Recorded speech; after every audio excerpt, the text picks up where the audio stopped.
हो. हो. माझा पण येतोय ना? हं. माझा येतोय का? हॅलो? तुमचा डबल येतोय, इको येतोय. इको येतोय. बघा परत बोला. आता? हं. हॅलो? आता येतोय. हं. तर एक पेशंट आहे 28-29 वर्षाची लेडी आहे. तिला नोन केस ऑफ पीसीओडी आहे. तर ट्रीटमेंट वगैरे चालू होती. परत तिने डिस्कंटिन्यू वगैरे केली. पण आता तिला काय प्रॉब्लेम झालाय, की आयुर्वेदिक ट्रीटमेंट नंतर सुद्धा एकतर तिचं टेस्टोस्टेरॉन लेव्हल जास्त आलेलं आहे. थोडंसं हिर्सुटिझमचा वगैरे प्रॉब्लेम, ॲक्ने वगैरे ते सगळं होतंच. पण हं, ते सगळं आता बऱ्यापैकी कंट्रोलमध्ये आहे. हं, पण मेनोरेजियाचा प्रॉब्लेम सुरू झाला. म्हणजे हं, स्पॉटिंग पहिल्यांदा मागच्या 5 तारखेपासून स्पॉटिंग सुरू झालं. 9 तारखेला असं वाटलं की पिरियड्स आले आता. हं, एखादा पॅड वगैरे व्यवस्थित लागायला लागला. 4 हं, दिवस पिरियड्स ठीक गेले आणि हं. परत थांबले आणि परत 11-12 तारखेपासून परत स्पॉटिंग आणि कधी बस्ते दिल्या का ऑन एंड तुम्ही? ऑफ कमी जास्त प्रमाण. हां, बस्ती मी दिले तिला हं. ह्याचे वासासिद्ध तेलाचे वगैरे. रेग्युलर अशी आणि बस्ती दशमुळाची सुरुवातीला नाही. कसं हां. हां, काय पण होतं, मला अपान क्षेत्रामध्ये जर परत शेषदोष काही राहिले ना, पूर्ण व्यवस्थित झालं नाही आणि शेषदोष राहिले, की परत थोड्याफार हेतूंनी परत ते आहे ते कंटिन्यू होतं किंवा वेगळ्या मग संप्राप्त्या घडतात. हं. त्यामुळे हे पी-सी-ओ-डी जेवढं वाटतं तेवढं सोपं नाही किंवा कॉम्प्लिकेटेड कठीण होऊन जातं. हं. आलं लक्षात. हां, त्यामुळे जरा लाँग टर्म ट्रीटमेंट द्यावी लागतेच आणि बस्ती जी आहे हां, मग ती 10 दिवस, 15 दिवस, 20 दिवस अशी बस्त्या ज्या आहेत ते द्यायच्या. हां, अनुवासन बस्ती जे काही तेल त्या पेशंटनुसार जे काही निवडायचं ते निवडायचं आणि निरो बस्ती. हं. असं करून अपान क्षेत्र चांगलं करायचं. निरो अनुवासन असं व्यत्यासातच द्यायचं की फक्त हो, अनुवासनच व्यत्यासात द्यायचं? द्यायचं, व्यत्यासात द्यायचं. असं केलं तर त्या अपान क्षेत्रातले जे काही ज्या संप्राप्त्या आपल्याला माहिती नाहीयेत, ज्या संप्राप्त्या आपल्याला कळत नाहीयेत किंवा कशाने पुनर्भव होतोय परत-परत व्याधीचा, ते जे प्रकरण आहे ते सॉल्व्ह होतं. हां, त्यामुळे ह्या कंडिशनमध्ये पी-सी-ओ-डीच्या कंडिशन्स असू दे, इन्फर्टिलिटीच्या कंडिशन असू दे, बस्ती करायचीच करायची. हं. असं कारण त्या अपान क्षेत्रामध्ये खूप अवयव येतात. अपान क्षेत्रामध्ये अशा-अशा गोष्टी घडतात, की काय आपल्याला काय त्या इसमें सभी मराठी सभी लोग हैं ना? डिस्कशन जो हां. सुन रहे हो? सगळे मराठीच आहेत ना? तर अशा गोष्टी काही असतात, की त्याचे हेतू कळालेले नसतात, लाँग टर्म हेतू झालेले असतात. लाक्षणिक आपल्याला रजप्रवर्तन दिसतं आणि आपण म्हणतो चला ठीक आहे आता हे झालं असं. पण त्या काही अपान क्षेत्रातल्या गोष्टी झालेल्या आहेत, म्हणजे रजचर्या न पाळल्यामुळे आणि वेगवेगळी कारणं जी सांगितली त्या त्या कारणांमुळे. ते सगळं खवैगुण्य असेल, श्रोतदृष्टी असेल, शेषदोष असतील, लीनावस्था असेल, ते सगळं पाचन होऊन श्रोतशोधन होण्याचं जे काम आहे ना, ते बस्तीनेच होतं. हं. त्यामुळे मग तिथे बस्ती पहिली करून घ्यायची आणि मग बाकीच्या सगळ्या गोष्टी करायच्या. हं. असं. मग ते आपल्याला काही न कळालेली कोडी पण त्या त्याच्यात कळतात. त्याच्यात सॉल्व्ह होतात बस्तीमध्ये. हं. पण मग किती दिवसात म्हणजे हे काय झालं? फर्दर जे आहे म्हणजे उपशय किती दिवसात मिळू शकतो असं काही आहे का? म्हणजे असं काही नाही सांगता दिवसात? येत. असं काही सांगता येत नाही. हं. ते एक उत्तर द्यावं लागतं ना पेशंटला. हं. नाही, नाही. तसं कारण काही नाही. बस्ती असं काही एवढं असं काही नाही. पेशंटला बस्तीचं महती आहे जी ती सांगायची आणि द्यायची बस्ती. आलं लक्षात उपशया मिळतोच. हं. मग दशमूळ हां. एरंडा दशमूळाची हो. बस्ती द्यायची. हं. त्याच्यात सर पण प्रत्येक वेळेस स्नेहस्वेदन करायची गरज नाही ना. काही गरज नाही, अशी काही गरज नाही, काही गरज नाही. नाही केलं तरी काही हरकत नाही बस्तीला. हं. बस्ती डायरेक्ट द्यायच्या. अनुवासनला बोलवायचं, निरोला बोलवायचं. हं.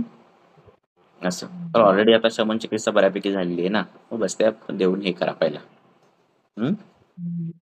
कारण आता मळामधून ते ज्या मलातून संप्राप्त्या घडलेल्या, मूत्रातून संप्राप्त्या घडलेल्या, त्या वेगावरातून घडलेल्या संप्राप्त्या, त्याच्यातून निर्माण झालेलं खविगुण्य, त्याच्यातून निर्माण झालेला मूढवात, त्याच्यातून निर्माण झालेली दोषांची लीनावस्था, ह्या ज्या बारीक-बारीक कंडिशन्स आहेत, त्या फक्त हेतूची अपेक्षा करतात आणि त्या पद्धतीचा हेतू मिळाला, की परत वेगळी संप्राप्ती होते आणि प्रॉब्लेम वेगळा, परत वेगळी संप्राप्ती झाली आणि वेगळा रोग दिसायला लागला आहे, असं दिसतं. आलं लक्षात? तर त्याप्रमाणे मग नाही पण करायचं. सर हे जे आता हार्मोनल इम्बॅलन्स किंवा अशा ह्याच्या खाली आपण जेव्हा विचार करतो तेव्हा नाहीच विचार आयुर्वेदिकनुसार करायचा काय कसा विचार तसा. करायचा? ते कुठे विचार करतात राजाचा, मग पण आपण कशाला दोष करायचा? दोष नाही आपण आपल्याला समजण्यासाठी दोषांचं कशाला काय सम कमी अधिक आहे, म्हणजे कंपे पित्ताचं हे हा नाही होत असं कंपॅरिझन प्रत्येकाचं. होतच नाही. लक्षात आलं काय? मॉडर्नचा व्याधी किंवा असं आणि त्याचं बरोबर कोरिलेशन ह्याचं असं होतच नाही. लक्षात आलं का? तेव्हा त्याच्या भानगडीतच नाही पडायचं काय. आपण बघायचं आता माझ्याकडे आता ह्याचा पेशंट आला थायरॉइडचा, त्याला शोथ आहे गळाला, तर शोथाचं निदान करून शोथाची चिकित्सा करून चिकित्सा दिलेली. ते हार्मोनचा विचार कोण करेल आणि काय त्याच्यातून मिळणार निष्पन्न काही लागत होत नाही. आलं लक्षात? आणि अशी कुठलीही प्रोटोकॉल पण नाही की अशी आयुर्वेदिक ट्रीटमेंट दिली की हा हार्मोन हे होतो, असं काही प्रोटोकॉल पण नसतोय. आलं लक्षात? आपला विचार हा दोषांचा झाला पाहिजे, आपला विचार गुणांचा झाला पाहिजे, आपला विचार धातूंचा झाला पाहिजे. त्याच्यातून जो रिझल्ट मिळेल तोच अल्टिमेट रिझल्ट आहे. आलं लक्षात? त्यामुळे त्या पॅरामीटरमध्ये बसूच नका.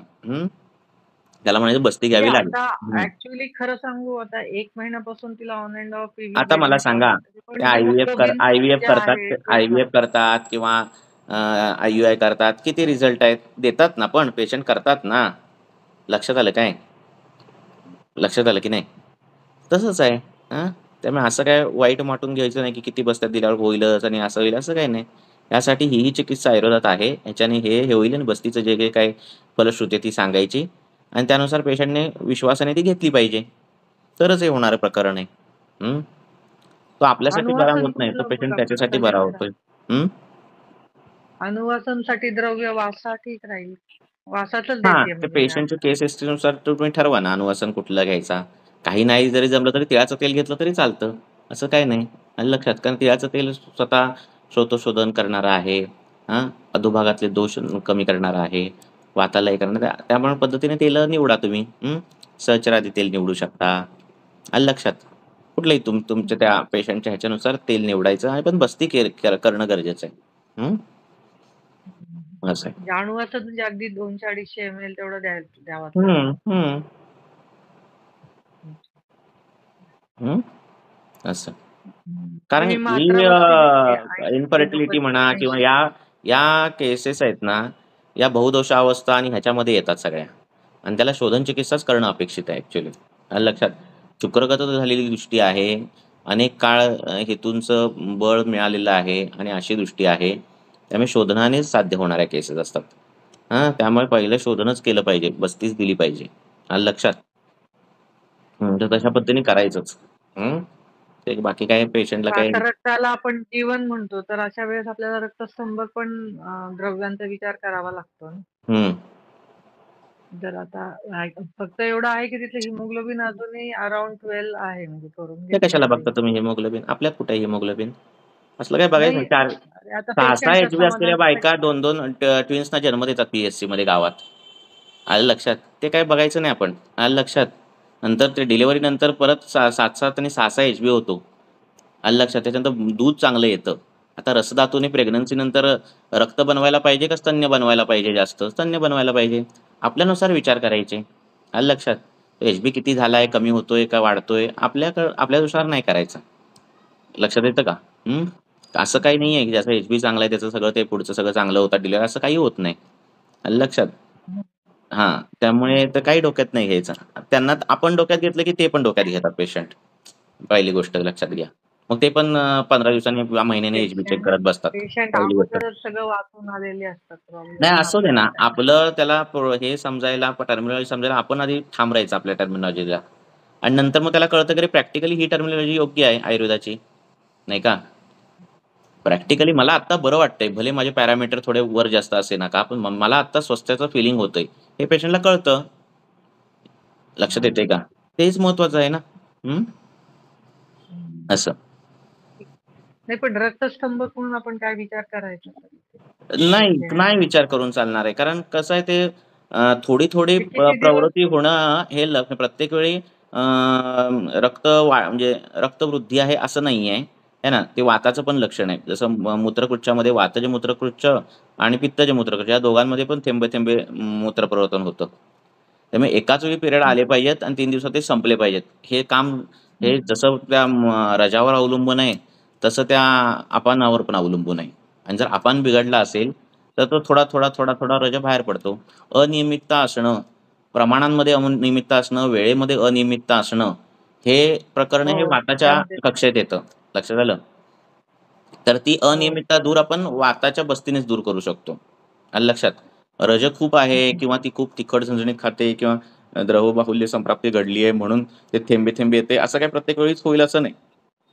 त्यामुळे आपण जर हं. व्यवस्थित तुम्हाला हे करायचं असेल, तर बस्तीच द्यायला पाहिजे आणि ते होतं. हं, असं. हं. हं. हं. त्याचं ते काम आहे ना अपानाचं, आहे ना? शुक्र आर्तव, शक्रोन्मूत्र, गर्भनिष्क्रमण क्रिया. तर ते एकाच वेळी झालं पाहिजे, आहे की नाही? हां, हं. गेला टॉयलेटला झाली, आला. लगेच झालं पाहिजे. गेला मूत्रप्रवर्तन झालं, लगेच झालं पाहिजे. तसंच महिन्या टू महिन्याला 3 दिवस ती पाळी आली, पण ती बंद झाली पाहिजे. हे वायूवर अवलंबून आहे, अपानावर. आहे ना? तर ते अपानाचं हे करायचं व्यवस्थित. हं. ओके. बरं. हं.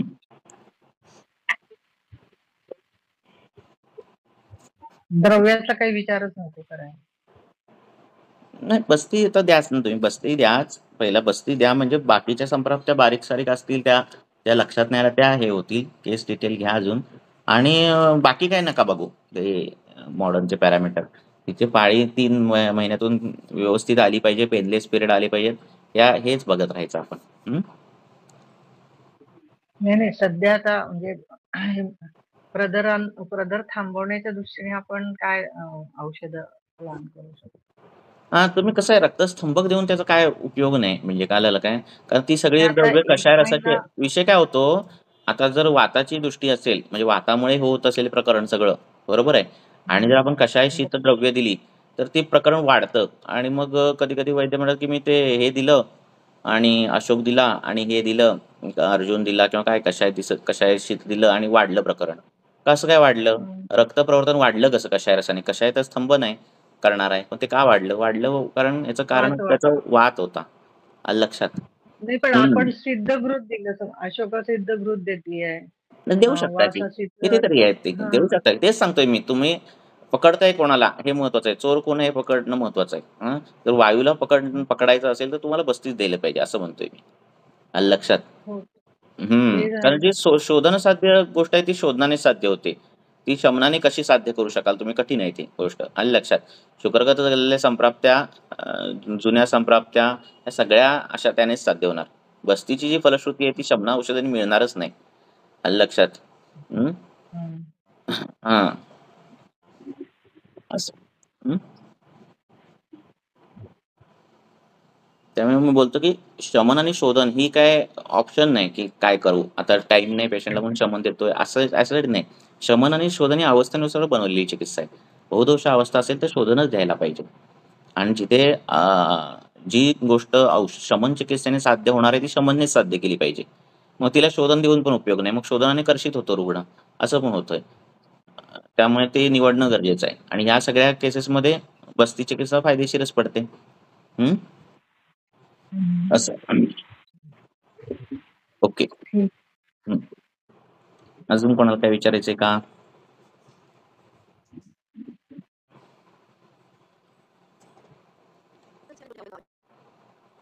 हं.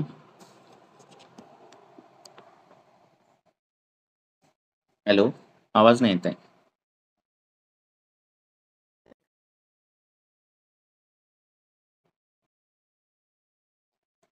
कोणाला काय विचारायचंय विचारा.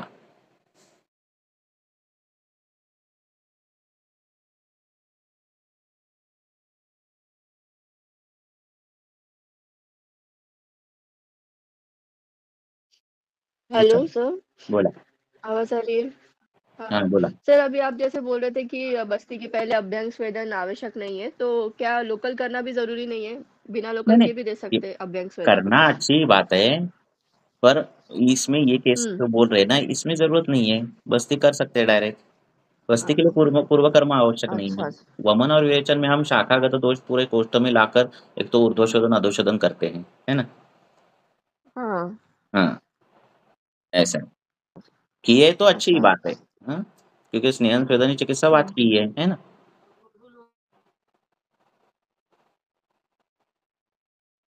हं,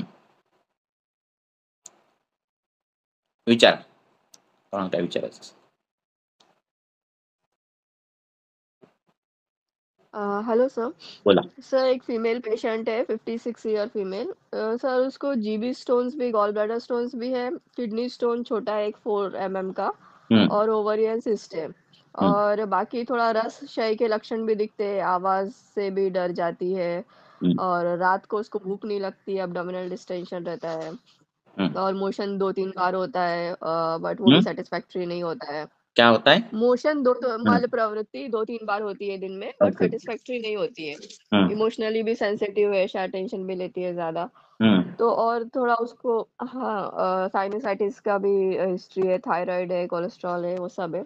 सभी है। बट मुझे ये जानना है कि जैसे अभी, हाँ, हम्म। जैसे अभी किडनी स्टोन है, अभी अब हम उसके लिए थोड़ा सा उष्ण तीक्ष्ण द्रव्य देते हैं ना, हम्म। और गॉल ब्लैडर स्टोन भी है, तो अभी गॉल ब्लैडर में पित्त का थोड़ा विचार करना पड़ता है। और अगर हम्म। किसी को अम्ल पित्त है और ये रक्तक्षय है, तो हम्म। फिर हम मतलब कैसे चिकित्सा सिद्धांत फॉलो करना चाहिए उसके लिए, हम्म। देखो, करना क्या चाहिए। रहता है, अभी ये पेशेंट है ना, ये क्या है, डरती है, स्ट्रेस, वजन कम है ना, अधमान है, हाँ, जैसे कि सभी। वजन ठीक है उसका, हाँ। लेकिन हाँ। हम्म, और ये सब लक्षण है उसमें, है ना, तो क्या चिकित्सा करना चाहिए? तो हाँ, ये सभी ऐसा कुछ आता है ना आपके हम्म, सामने कि जिसमें सभी व्याधियां हैं, है ना, गॉल स्टोन है, किडनी स्टोन है ना, हम्म, कोलेस्ट्रॉल भी है, करना क्या, किससे चालू करना है ना, और है इंसिस्ट ना। है। आखिरकार हाँ, क्या चालू, क्या करना ट्रीटमेंट, है ना। तो हाँ, इसके लिए ही आपको क्या करना है, पहला जो हमारा फॉर्मेट है ना केस पेपर का, उसमें ये पहले सब हाँ, कुछ ये लक्षण सब लिखने के बाद, ये व्याधि संतर्पण जन्य है क्या अपतर्पण जन्य है, ये पहले निकालो। कॉमन सभी पेशेंट के लिए मैं बोल रहा हूँ। हाँ। तो है ना। ओके, हाँ, ओके, तो ये अपतर्पण जन्य हाँ, व्याधि है या संतर्पण जन्य, आपको लग रहा है ये संतर्पण जन्य व्याधि है, वो आराम से खा रही है, अव्यायाम है। हाँ, ये तो आप निकाल सकते हो कि संतर्पण से हुई है कि अपतर्पण से, ये निकाल सकते हो, निकाल सकते हो, बराबर है। हाँ, तो हाँ, अगर वो हाँ, संतर्पण जन्य है तो हमारे चिकित्सा जो है वो अपतर्पण की रहनी चाहिए, ये पहले रहना, ये पहले फिक्स करना। ठीक है। हाँ। अच्छा, अपतर्पणजन्य व्याधि है, अपतर्पण की संप्राप्ति है, तो हमारी जो चिकित्सा है तो वो संतर्पणजन्य रहनी चाहिए। ये पहले फिक्स निर्धारित करना। अब ये अपतर्पण ओके, सिर्फ शारीरिक ही अपतर्पण होता है क्या? नहीं, मानसिक भी होता है ना। हाँ, काम है, शोक है, भय है, चिंता है, ऐसे जो जो हेतु है जिसमें रसक्षय होगा, ऐसे जो जो हेतु है जिसमें धातुओं का बल कम होगा, ऐसे कोई भी हेतु अगर मानसिक भी हेतु होगा लॉन्ग टर्म, तो भी ये व्याधि जो है वो अपतर्पणजन्य होती है। संतर्पण और अपतर्पण सिर्फ खाने खाने से ही नहीं डिपेंड रहता। हाँ, ये अच्छा, सभी हाँ, रहता है, उसे मानसिक वीकनेस और भी आहार। रहती है काफी उसे, हाँ। हाँ। तो ऐसे बहुत से एनर्जी पेशेंट रहते पर्सन। हैं कि खाना अच्छा खाते हैं, सब कुछ अच्छा खाते हैं, पर स्ट्रेस ज्यादा लेते हैं, चिंता ज्यादा करते हैं, ओवर थिंकिंग करते हैं, काफी लंबे समय तक ये सब चलता है। तो ये हेतु अपतर्पण जन्य नहीं पकड़नी। हम्म, हम्म। तो ये व्याधि जो है वो अपतर्पण हम्म, अगर खाना खा रही है 2 टाइम, इसका अच्छा, मतलब संतर्पण है ऐसा नहीं है, क्योंकि मानसिक हेतुओं का बल ज्यादा है ना। ऐसा अगर हो तो जो चिकित्साएं रहती है, हम्म, तो जो भी आप चिकित्सा करोगे वो चिकित्सा जो है संतर्पण जो ये होगी वो संतर्पण जन्य ही द्रव्य निकालने हैं आपको। ऐसे नहीं करना है कुछ द्रव्य अपतर्पण करेंगे, कुछ द्रव्य संतर्पण करेंगे, ऐसे नहीं होगा। एक सिद्धांत फिक्स करना है। क्या करना है हमें, तो इस पेशेंट का अब संतर्पण करना है। हाँ, इसके बाद ये ऐसा एक हम्म, एक स्टेप वाइज जाओगे ना, तो चिकित्सा की दिशा निर्धारित होगी। नहीं तो क्या होगा, आप क्या करोगे, गॉल ब्लैडर स्टोन के लिए एक दवाई, एक किडनी स्टोन के लिए एक दवाई चालू करूंगा, पेट अच्छा होने के लिए फिर एक आदमान आदि लक्षण है वो कम करने के लिए कोई तो पाचक चूर्ण में दे दूंगी, स्ट्रेस कम करने के लिए रात में कुछ तो मैं ब्राह्मी वटी दे दूंगी। ये ऐसी चिकित्सा हो जाती है। ठीक है। हाँ, सभी हम्म, होंगे ऐसी ही हो जाती है, फिर ये प्रॉब्लमेटिक हो जाता है। हम्म। हाँ। राइट, हाँ, तो ऐसा होता होता नहीं, तो इसीलिए ये पहले निकालना, फिर संप्राप्ति निकालने की कोशिश करना कि कब से चालू है, कैसे कैसे चालू है। हाँ, स्टोन तो किडनी भी है, गॉल स्टोन भी है, ये सब कुछ है ही उसमें, है ना। साथ ही हम्म, डरना, डर लगना, ये सब लक्षण ओजक्षय के भी लक्षण दिख रहे हैं। अब ये ओजक्षय एक तो आहार कम करने से भी होता है, मीन्स आहार की मात्रा कम हो, व्यायाम आदि ज्यादा हो, इससे भी हो जाएगा, या फिर मानसिक जो है चिंता आदि जो चीजें हैं वो अगर ज्यादा होंगे तो भी होगा, बरोबर है ओजक्षय। हम्म, हाँ। तो इससे अगर हो रहा है तो उस पर भी काम करना पड़ता है। आपने दोषी सभी कर दिया, मीन्स आहार अजर सब कुछ चेंज किया, भ्रूण आदि सभी चीजें कर दी, और पेशेंट का स्ट्रेस लेवल तो जा ही नहीं रहा। ऐसा होगा तो चिकित्सा में भी यश नहीं मिलता, क्योंकि वो एक हेतु रहता है। ठीक है। ओके।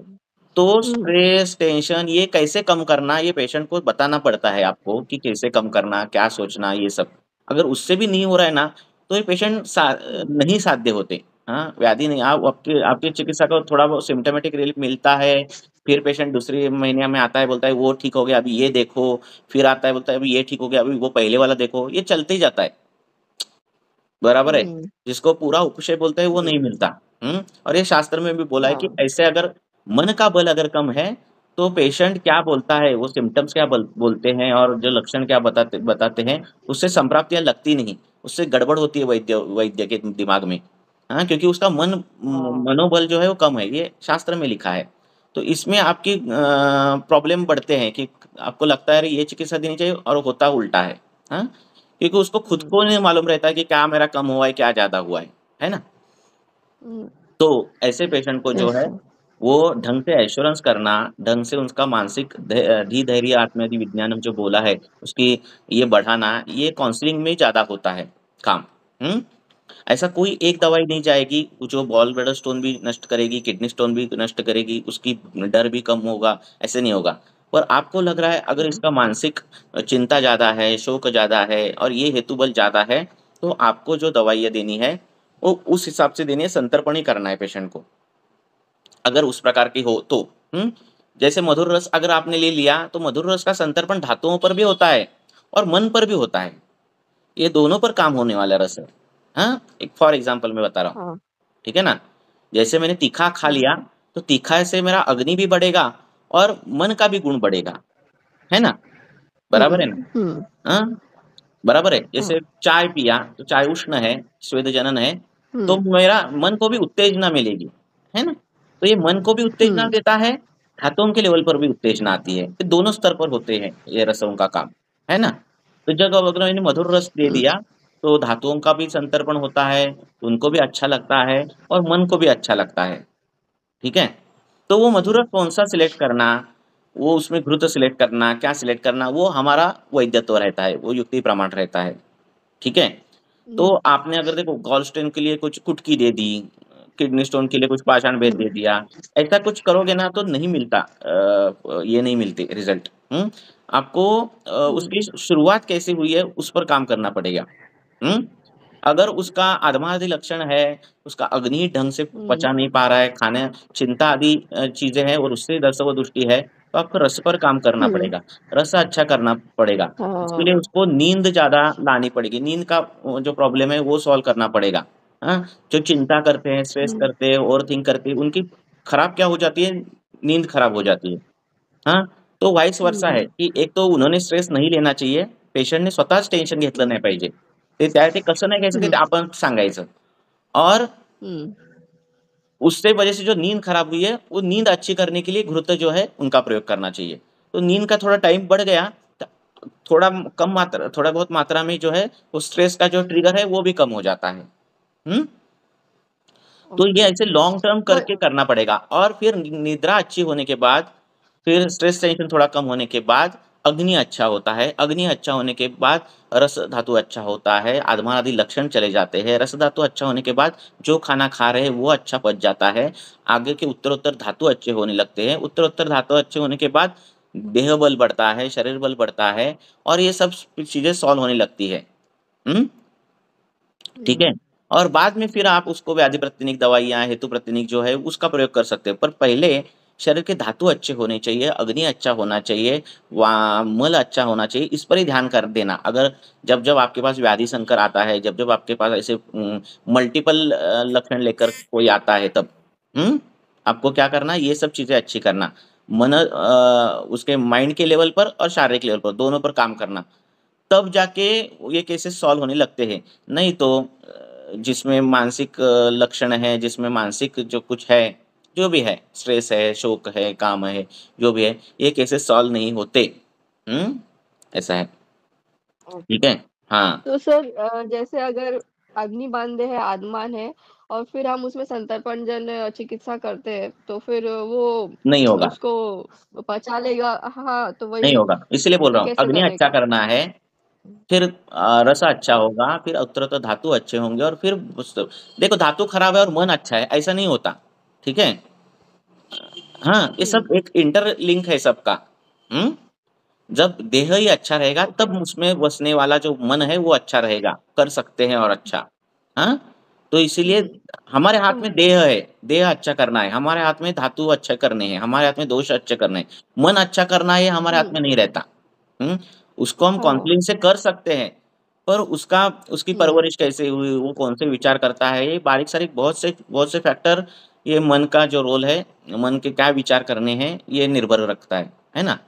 अगर कोई इंसान हाँ। गंदे ही एटमॉस्फेयर में पैदा हुआ है, पहले से कुछ गंदा ही सोचता है, पहले से कुछ भी जो भी है, हाँ, जिसको हम हम्म अहितकर बोलते हैं ऐसा कुछ और आपने काउंसलिंग में कितना भी अच्छा बोल दिया, तो वो बचपन से जो सुनते आ रहा है देखते आ रहा है उसका इम्पैक्ट ज्यादा रहेगा, है ना। हम्म हाँ, तो ये सब कुछ रहता है। ठीक है। तो सर, जैसे मतलब अभी अग्निमांद्य और ये संतर्पण दोनों है, तो पहले मैं अग्निमांद्य बेटर हाँ, करूँ, अग्निमांद ठीक दूर होना करूँ, चाहिए और और उसके पेशेंट बाद को, फिर हाँ, हाँ, और फिर पेशेंट को बाद में बोलते समय भी संतर्पण बोलना मतलब है, उसका मैं वो करूँ। स्टोन बीन आपका वो ठीक कर दूंगी। पहले जो है आपका हाँ। भूख आपकी अच्छी लगनी चाहिए, जो गैस पकड़ता है अधमन आदि लक्षण दिखते हैं वो नहीं दिखने चाहिए, पेट साफ अच्छा हो रहा है, मल अच्छा हो रहा है क्या देखना है, मूत्र अच्छा हो रहा है, ये सब मैं ठीक ढंग से करूंगी और पेशेंट का ऐसे ही बोलना है। फिर जाके जो दवाई हमें देनी है वो काम करने के लिए मैं वो सक्षम होगा आपका शरीर, फिर मैं वो दवाई दूंगी और फिर आपका जो आगे का काम है वो हो जाएगा, ऐसे बोलना है। हम्म ओके ओके। हाँ, हम्म क्योंकि जिनमें जिनमें ऐसे रसव श्रुत दृष्टि रहती है इनमें वो मन, मन के जो सिम्टम्स है, साइकोलॉजिकल जो जो सिम्टम्स हम्म है वे दिखते ही है। ठीक है ना। अरे ज्वर का हम्म चैप्टर है, ज्वर में भी कितने सिम्टम्स दिखे हैं, वातज ज्वर है तो उस पर्सन को, ज्वर तो वातज ज्वर है पर उस पर्सन के लक्षण क्या क्या है, तो उसमें शब्द असहिष्णुता है, वो शब्द नहीं ये कर पाता, टॉलरेट कर पाता। कोई भी हम्म अगर आप उसने उसको बोला अरे थोड़ा सो जाओ तो बोलता है क्या मैं दिन भर सो ही रहा हूँ, है ना। अब जो जिस इंसान ने बोला है बस हम्म सो जाओ वो अच्छे के लिए बोला है ताकि तेरा ज्वर जाए, पर उस वो भी सुनने की उसकी हम्म क्षमता नहीं रहती, ये मानसिक स्तर पर आता है, रस की दृष्टि मानसिक स्तर पर हम्म जाती है। उस पर्सन को हम्म बच्चों के भी, देख बच्चों के तो शब्द अच्छे रहते हैं, किसी को भी बच्चे अच्छे ही लगते हैं, है ना, कितना भी बुरा इंसान हो बच्चे के शब्द अच्छे लगते हैं हम्म उसको, वो भी शब्द अच्छे नहीं लगते, इतनी इतनी सीवियर शब्द असहिष्णुता रहती है। हाँ, बांसुरी के हम्म स्वर और जिस जो जो वाद्य है जिसमें साइलेंट जो स्वर आते हैं बांसुरी के, हाँ, तो वो भी स्वर हम्म उसको तकलीफ देते, बांसुरी अगर बजाई तो वो बोलता है यार बंद कर दे, तो इतनी शब्द हम्म सहिष्णुता आ जाती है ना। तो हम्म इसीलिए ये मन जो है और शरीर ये इंटरलिंक है, तुम अच्छा शरीर अगर बना तो मन अच्छा हो सकता है ना। हम्म तो इसीलिए ये काम करना पहले, हाँ, उसका अग्नि अच्छा करना, और फिर बोलेगा वो कि नहीं अभी हजम अच्छा हो रहा है, अभी डाइजेशन अच्छा हो रहा है, अभी मैं टेंशन उतनी ले ही नहीं रही हूँ, ऐसा ही पेशेंट बोलते जाएगा ना, हम्म धीरे धीरे धीरे धीरे, फिर धीरे धीरे धीरे धीरे हम्म उसकी संप्राप्ति लगाकर मैक्सिमम चीजें जो है ये इसमें ही सॉल्व होती है। ठीक है, मीन्स हमने हाँ। अग्नि अच्छा किया, धातु अच्छा किया, तो मैक्सिमम संप्राप्ति उसमें ही ठीक हो जाती है। हम्म यस सर। ऐसा। हॅलो सर, मला एक विचारायचं होतं की हम्म आजकाल आपण संतर्पणजन्य आणि अवतर्पणजन्य ह्याच्या हेतूनुसार जेव्हा विचार करतो, हम्म तेव्हा जेव्हा हे पेशंट स्थूल असतात, परंतु त्यांचे हेतू असे असतात की ते वडापाव खात असतात, समोसा हम्म खात असतात आणि आहारादी असे हेतू आणि विहारादी सेडेंटरी लाईफस्टाईल म्हणजे बसून काम करणे हम्म आणि त्यांचं धातू बल तर कमी असतं, म्हणजे ज्याला आपण हम्म म्हणतो ना हम्म बलून मध्ये हवा घातलेली असते, अशा हम्म प्रकारचे ते असतात. तर ह्यांना काय आपण संतर्पणजन्यच्याच खाली पकडायचं की हे अवतर्पणजन्य आहे? कारण अपदर्पण त्यांच्या शरीरात तसे आपण जर त्यांना थोडेसे तीक्ष्ण तसं उष्ण नाहीये, औषधी देऊ तर त्यांना ते सहन होत नाही. तसं नाहीये. कारण त्यांचं जे पहिलेच पित्त संतर्पणजन्य असं म्हणजे ऐका. पित्ताचा जो एक मला हे सांगायचं की हं. पित्ताचा उष्ण तीक्ष्ण गुण वाढलेला असतो ती शरीरामध्ये. गोष्ट वेगळी आहे. तुम्ही जी नाही म्हणता पण ती पण त्याच्यामुळे सांगतो ना मी, हां. सांगतो ना. हं. मुळात काय आहे, की ऐसे जो लोग रहते हैं, अशी जी लोकं असतात, ज्यांचं खाणं-पिणं व्यवस्थित आहे, मस्त झोपतात, हे करतात आणि त्यांच्यात काय आहे, की तुम्हाला त्यांचं वजन कमी करायचं म्हणून तीक्ष्ण औषध वापरली, तर पोटात आग होते, असं त्यांचं म्हणणं आहे, है ना? हां? कोण म्हणतंय? पण मुळात काय विषय आहे, की ज्यांचा दिनचर्या अशी आहे त्यांची दिनचर्या बदलणं, व्यायामादी गोष्टी करणं ही पहिली चिकित्सा आहे. लक्षात आलं? जर पेशंट निवांत बसून खात असेल, अव्यायाम हे त्याचं कारण असेल, तर व्यायाम ही पहिली चिकित्सा आहे. हीच हेतुप्रतिनिक चिकित्सा होते, पहिली गोष्ट. त्यामुळे व्यायामादी गोष्टी करायला लागल्यात, की सगळ्या गोष्टी होतात. दुसरी गोष्ट, असे संतर्पणजन्य लोक झाले असतात त्यांच्यात मेदवृद्धी होते. मेदवृद्धी झाल्यानंतर मेदानंतरचे जे धातू आहेत त्यांचं पोषण होत नाही. त्यामुळे अस्थिचं पोषण आणि बाकीचं शुक्राचं पोषण, मज्जेचं पोषण होत नाही. त्यांच्यामध्ये उत्तरोत्तर ज्या नंतरचे जे धातू आहेत त्यांचा क्षय दिसतो. म्हणजे ऑस्टिओपोरोसिस दिसणं किंवा मल्टिपल काही झालं तरी लगेच फ्रॅक्चर होणं, हे जे प्रकरण आहेत ना ते दिसतात. ते अपतर्पण त्यांचं जे झालेलं आहे ते मेदानंतरच्या धातूंचं झालेलं आहे. याचं वर्णन प्रमेयामध्ये आणि हे सगळं झालेलं आहे. त्यामुळे व्यायामादी ज्या गोष्टी आहेत त्याने काय होणार आहे, तुमचं श्रोतशोधन होणार आहे, मेद कमी होणार आहे. मेद कमी झाला, मेद झडायला लागला, मेदाची दृष्टी दूर व्हायला लागली की पुढची जी स्रोतच आहेत मेदानंतरची ती क्लिअर व्हायला लागतात आणि मेदानंतरच्या धातूंचं पोषण व्हायला लागतं. हाडाचं पोषण होतं, मज्जेचं पोषण होतं, शुक्राचं पोषण होतं आणि सगळ्याचं पोषण होतं. लक्षात आलं? आणि त्यामुळे असं ते करावं लागतं. त्यामुळे स्थूल माणसाची चिकित्सा जी आहे ती सर्वात कठीण सांगितली आहे. त्याचं कारण हे आहे. लक्षात आलं? ते झालं, पण म्हणजे ह्यांना अपतर्पणजन्य सुरुवातीपासूनच चिकित्सा द्यायची की संतर्पणजन्य, म्हणजे कसं द्यायचं? संतर्पणजन्य अपतर्पणच द्यायचं. हो. धातू म्हणजे पहिल्यांदा अग्निमान पहिला त्यांचं खाणं पिणं जे एवढं होतं ते पहिलं कमी करायचं. म्हणजे पहिला तिथं सुरुवात करायची. व्यायाम सुरू करायला सांगायचं. उद्वर्तन जर करत असेल तर उद्वर्तन करायला सांगायचं. व्यायाम हा सगळ्यात बेस्ट आहे, तर व्यायाम पहिला करायला सांगायचा. लक्षात आलं? आणि मग काय वजन कमी करायची औषधं असतील बिसतील ते नंतरचा भाग आहे. पहिला हेतू बंद झाल्याशिवाय तुम्ही वरून लेखन करताय काही त्याचा उपयोग होत नाही. ओके. त्यामुळे सीट अँड बर्न फॅट ह्या काही कन्सेप्ट आपल्या आयुर्वेदात नाही. नाहीतर मग प्रमेयाच्या रुग्णाला एवढं चाला आणि तेवढं चाला कशाला सांगितलं असतं, आहे की नाही? असं आहे. नाही, कारण आताचे हे आधुनिक हेतू आहेत ना, हे सगळे आपल्या ग्रंथातले नाही आहेत ना. कसे हेतू किती पण बदलले ना तरी गुणांचा जो सिद्धांत आहे तो बदलत नाही. लक्षात आलं? म्हणजे पूर्वीच्या काळी गुरु म्हणून कोणीतरी दुसरा आहार घेत असेल आणि आताच्या काळात गुरु म्हणून तुम्ही बर्गर खात असाल, पण वाढणारा गुण हा गुरुच आहे. लक्षात आलं? पूर्वीच्या काळी कुठला तरी तुम्ही अभिषंधामधला कुठला तरी पदार्थ खात असाल, बुळबुळीत चिकट असा काय, आणि आताच्या काळात तुम्ही चीज खात असाल. हेतू पिच्छीलच आहे, हेतू स्निग्धच आहे, हेतू गुरुच आहे. लक्षात आलं? त्यामुळे गुण तरी काळ काय बदलला म्हणजे काय वेगळं आता करावं लागणार आहे की असं काय नाहीये. शेवटी या 20 गुणांमध्ये सगळं फिरणार आहे. एक मिनिट फोन घेतोय. हा सर, मागे पण एक मी तुम्हाला सांगितलं होतं ना, एक पेशंट जो 65 वर्षाचा आहे, धडधाकट कळत नाही, तो इतका म्हणजे वयस्कर आहे, की त्याला थोडं पोस्टॅटिक एनलार्जमेंट होती किंवा लघवीला थोडंसं अडकत होतं आणि थोडा हर्निया पण आहे, इन्ग्वायनल हर्निया टाईप. तर मग त्याचे म्हणजे मी माझ्या पद्धतीने मांसवाचक वगैरे किंवा त्या पद्धतीने देते. पण आज 2-1 महिने झाले त्याला बाकीचे सिम्पटम्स पण कमी आहेत. म्हणजे पीडनासारखं होतं वामक वृक्क प्रदेशी, ते सगळं ठीक आहे. तुम्ही सांगितल्याप्रमाणे तो आठवड्यातून 3दा दुधासोबत एरंड तेल वगैरे पण घेतो. त्याला सुरुवातीला गोक्षुरादी काढा वगैरे होता माझ्याकडून, पण पूर्ण स्वरूपामध्ये सगळी म्हणजे याच्यावरती जाणारी मूत्रशुद्धी, म्हणजे तसा मूत्रशोधक काढा वगैरे होता. पण इतकं सगळं देऊन पण मी त्याला श्व चालू आहे. मांसपाचक होतं चालू, ह्या आठवड्यात मी मेदोपाचक चालू केलं आणि चंद्रप्रभा वटी चालू होती, म्हणजे आहे अजून. हे 3 औषधं आहेत चालू.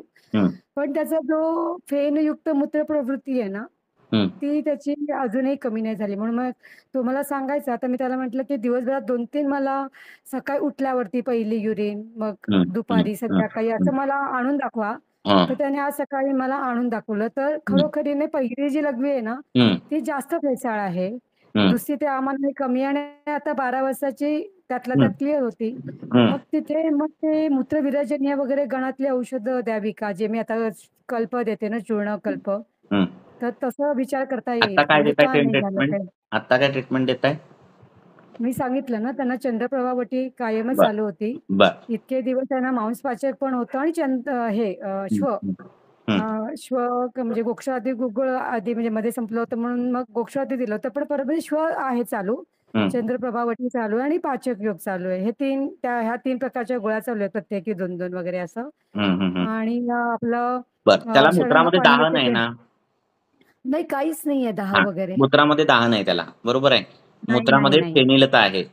हा, हा, फेनिलता संप्राप्ती आहे. आंतरवृद्धी आणि गुलमाची आहे, बरोबर. म्हणजे ते काय ते प्रोस्टेट झाले त्याला, है ना? Prostatic enlargement. हा, असं झालेलं आहे. ह्या सगळ्या संप्राप्त्या आपल्याला वात कफज संप्राप्त्या दिसत आहेत सगळ्या, है ना? आणि कफाचं आधिक्य जास्त आहे असं ते दिसतंय ना आपल्याला. तर आपण त्या अपान क्षेत्रात जाणारी औषधं जी देणार आहोत त्याच्यामध्ये बाकी पित्तानुबंध काहीच नाही या केसमध्ये, आहे की नाही? बरोबर आहे की नाही? नाही. हा, मग फारच सोपं आहे. मग ते काय बाकीचं सगळं बंद करायचं आणि तिला जे काही औषध देणार आहे त्याच्यात यवक क्षाराचे प्रयोग करायचे, नाही तर आसवारिष्टाचे प्रयोग करायचे. हा, हिंगाचा प्रयोग अच्छा. करायचा. हिंग. अच्छा. एक अष्टांग हृदयामध्ये एक योग आलेला आहे, त्याच्यामध्ये हिंग, सैंधव, एरंडेल तेल आणि लसणाचा रस असा तो योग आलेला आहे. आणि त्याची फलश्रुती ही गुल्म आणि आंत्रवृद्धी अशी फलश्रुती आहे. ठीक आहे. अच्छा. आता अध्याय तो मला एवढं काय आठवत नाही. हा, लसणाचा रस म्हणजे पण मग किती, म्हणजे किती, 1 हा, मग चमचा तेच वगैरे की. कसं? त्याच्यात खूप लसणाचा रस त्यांनी सांगितलाय. अर्थात ते तो व्याधी जो आहे तो त्या पद्धतीचा आहे आणि तसं ते जाण्यासाठी त्यांनी हे केलेलं आहे. तर निदान ती 3 औषधं म्हणजे हिंग, सैंधव, एरंडेल तेल आणि लसणाचा रस, लसूण. हा, असं अपानकाळी दिलं की ही आवृत्त वाताच्या, कफाच्या या संप्राप्त्या सॉल्व्ह होतात. एकाच वेळी त्याचा अनुलोमन होतं, एकाच वेळी वातशमन होतं, एकाच वेळी गुल्माची संप्राप्ती भेद होतो, एकाच वेळी आंतरवृद्धीचा संप्राप्ती भेद होतो आणि या संप्राप्त्या हे होतात. म्हणजे मी आपलं तुम्हाला एक गाईडलाईन देतोय, लक्षात. कळलं मला सर, मी ते बघेन. कारण पण मला पित्तानुबंध जेव्हा विचारायचं बघा, म्हणजे एक लक्षात घ्या, अपान क्षेत्रातली व्याधी आहे, पित्तानुबंध जरा पण नाहीये. हा, म्हणजे हे पहिलं कन्फर्म करायचं. का कन्फर्म करायचं? ज्यावेळी आपल्याला क्षार वापरायचं असेल, ज्यावेळी आपल्याला आसवारिष्ट वापरायचे असतील, ज्यावेळी आपल्याला लसूण वापरायचं असेल, अशा जर आपल्याला वापरायचे असतील, म्हणजे ही ज्याला म्हणतात की एक्के आहेत चिकित्सेतले, तर हे जर वापरायचे तर पित्तानुबंध जरा पण नाही पाहिजे. आणि तसा नसेल आणि जर तुम्ही वापरलात तर बरोबर संप्राप्ती भंग होतो. तर हिंग, सैंधव, लसणाचा रस, एरंडेल तेल आणि यवक्षार थोडंसं. आता ते पेशंटनुसार कमी जास्त, पहिला कमी मात्रेमध्ये सुरू करा. बाकी ते काय पाचन गोक्षूर बिक्षूर काय नका वापरू. इथं कशाला गोक्षूर नकोच आपल्याला. तर तर हे करायचं. ह्याच्याने काय होईल, या सगळ्या संप्राप्ती भंग होतील आणि म्हणजे तुम्हाला सगळंच मिळेल एका वेळी. त्यांना आधी मूत्रपुच्छता होती, ती आता पूर्णतः गेलेली आहे. उत्तम झालं मग. आणि म्हणजे गुगुळ गेला ना त्यांना ते अडखळत होत होतं, ते पण ते आता पूर्ण बंद झालेलं आहे बस. त्यांचं, म्हणजे ते. मला हे विचारायचं सर, मग हे हिंग किंवा सैंधव ह्याची मात्रा म्हणजे किती ठेवायची? ती पण म्हणजे ते पण म्हणजे जास्त देता हेच येणार ना? म्हणजे वापरायचं असं 2 नाहीये. चिमूट म्हणजे वगैरे. बघा, एक लक्षात घ्या, हेच वापरायचं असं नाहीये. तुम्ही तक्रारिष्ट पण देऊ शकता. तर तक्रारिष्ट थोडं सैंधव आपलं यवक्षार घालून ते तक्रारिष्ट देऊ शकताय. द्यायचं काय आहे की आपल्याला तीक्ष्ण, क्षारीय, है ना, असं द्यायचंय. लक्षात आलं की नाही? जेणेकरून ती संप्राप्ती गुल्माची पण हे कमी होईल, सगळं अनुलोमन पण होईल, असं करायचंय. म्हणून आलं लक्षात. तर तुम्ही ते हे पण देऊ शकता किंवा असा त्यांचाच PSA म्हणजे तुम्हाला म्हणजे म्हणजे ते रिपोर्ट केला होता फ्लूकमध्ये. ते तर माझ्याकडे सहज म्हणजे अगदी फ्लूकमध्येच आले होते. ते माझे पेशंट पण नव्हते, पण त्यांचा PSA खूप जास्त म्हणजे कितीतरी पटीने वाढला होता PSA वगैरे. तर ते अजून चेक नाही केलंय परत, कारण आताचे 23 महिने झाले. हे बघा, हिंग असायला हवं तुमच्या चिकित्सेत आत्ता. सैंधव असू दे, यवक्षार असू दे, लसणाचा प्रयोग करता येत असेल तर करा. एरंडेलचा प्रयोग करता येत असेल तर करा. आसवारिष्टांचा प्रयोग मी तक्रारिष्टासारखे नावाने घेतायत, म्हणजे त्यांना त्याचा फायदा पण होतोय. उत्तम झालं. मग त्याच्याने ते मॅक्झिमम संप्राप्त हे झालंच की आपल्या मूत्रपुच्छाचं. आता राहिलंय जे प्रकरण ते ह्याच्याने कमी होऊन जाईल. बरोबर आहे, ठीक आहे. मला फक्त एवढं विचारायचं की एका मात्रेमध्ये हिंग आणि सैंधव किती असायला पाहिजे? म्हणजे ते तोळ्यामध्ये, ते शास्त्रातली मात्रा तोळ्यामध्ये, आलं लक्षात. 10 तेवढं. मग तेच सांगतोय. एवढा 2-2 चिमूट पुरे होईल ना? म्हणजे असं चिमूट. हो. हिंग काय, आणि मी त्यांना यवक्षार म्हणजे एक पिशवीमध्ये बांधून देईल मी त्यांना. ऐका. हे बघा, वय वाताचं आहे, व्याधी अपान क्षेत्रातला आहे, कफाचा अनुबंध आहे, बरोबर आहे. जे हं. गुल्म आणि हे व्याधी आहेत ते कफाचे दर्शवतायत. त्यामुळे आणि पित्तानुबंध जरा पण पित्ताची काही लक्षणं नाही आहेत, है ना? त्यामुळे हिंगाला नाही. वापरायला बिनधास्त वापरू शकतो हिंग. लसूण बिनधास्त का हं. वापरू शकतो माहिती का? कारण हे पटकन संप्राप्तिभंग करणाऱ्या गोष्टी आहेत हिंग आणि हे. हे पित्त कर आहेत. चालेल. लक्षात आलं? लसूण बरोबर. पित्त कर आहे. आलं लक्षात? लसूण हं. दिला फटाकन संप्राप्ती म्हणजे सॉल्व्ह न होणारी गोष्ट सॉल्व्ह होऊन जाते. आलं लक्षात? ठीक, मग ती ठीक. तुम्ही लसूणादी नाही वटी म्हणजे वापरा. माझ्या हे माझ्या चिकित्सेत काही डोक्यात तुम्ही आलं, करा. की हं. चरकातलं किंवा वाग्भटातलं मूत्रमूत्र विरेचनी वगैरे जे मी चूर्ण स्वरूपात देते सध्या, म्हणजे एक षडंग पाणी आणि इतर आजूबाजूला आत्ता पुनर्नवा, आपल्याला हां. शीतगुण नको आहे. आत्ता आपल्याला क्षार हवाय. आत्ता आपल्याला आसवारिष्ट हवी आहेत. आपल्याला आत्ता कफ कमी करायचा आहे. आपल्याला वाताचं अनुलोमन करायचं आहे. आलं लक्षात? त्यामुळे त्यांना कुठलाही आता असं तृणमूल कषाय चालू आहे सध्या. मग तो पण कुठला? बंद करायला सांगू का? तृणमूल कषाय जो हे हं, कोटक्कलचा हं, तृणमूल कषाय येतो ना. हं. आधी गोक्षुराती हं, काढा होता, पण आता तृणमूल कषाय आहे. हं, तर मग तो त्यांच्या छोट्या-छोट्या बॉटल्स असतात हं, म्हणजे हं, हं. कोटक्कलवाल्यांच्या. मग तक्रारिष्ट तुम्ही जे तक्रारिष्ट तुम्ही अष्टादीर्घ चालू करू म्हणताय शकताय. तक्रारिष्ट चालू करा. हां, घेताना मग ते मी त्याच्यात करेन. यवकक्षार टाका. ठीक आहे. हे तुमचं त्याच्यामध्ये कॉम्प्लिकेशन व्यवस्था टाकून हां, आणि हिंग किती द्यायचं आणि काय द्यायचं ते विचार करण्यापेक्षा हे करा. विचार करून बरं चालेल. मग आता मग तक्रारिष्ट का जेव्हा ते पण सांगतो.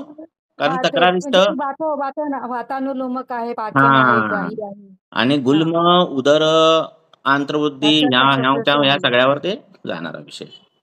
नाही, मागे 2 महिन्यापूर्वीच त्यांना खूप म्हणजे जेव्हा खूप पाऊस पडत होता ना, तेव्हा हं, भयंकर त्यांना कफ झाला होता हं, आणि त्यांनी म्हणजे ठरवून त्यांनी नाही घेतलं ॲलोपॅथी औषध आणि हं, आपलं तेव्हा ह्याच्यामध्येच म्हणजे मिक्सचरमध्येच बदल करून आणि हं, भारंग्यादी कषायावरती ते पूर्ण जितकी म्हणजे पूर्ण त्यांची म्हणजे एअर एंट्रीच नव्हती जाणवत आणि अख्खी छाती गुरगुरत होती. एवढं वाईट हं, त्यांचं हं, हं, कफ हं, झाला हं, होता त्यांना. हं, हं, हं, पण मग त्यांनी ते जिद्दीने म्हणजे जे औषधं दिली त्याच्याचवरती ते हं, पूर्ण आणि हं. आता पूर्ण क्लिअर आहे त्यांची चेस्ट. म्हणजे बस तुम्ही जो ठीक आहे. कफाचा अँगल म्हणताय तो होताच म्हणजे तेव्हा हं, आपण 2 हं, महिन्यापूर्वी जेव्हा सुरुवात हं, केली होती आपण हं. ट्रीटमेंटला.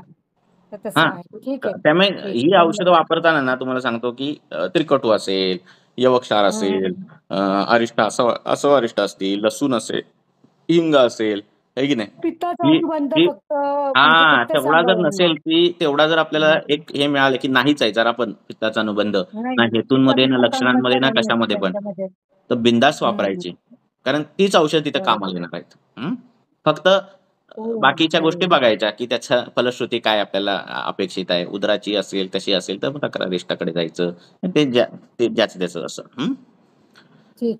चालेल, चालेल. हं. धन्यवाद.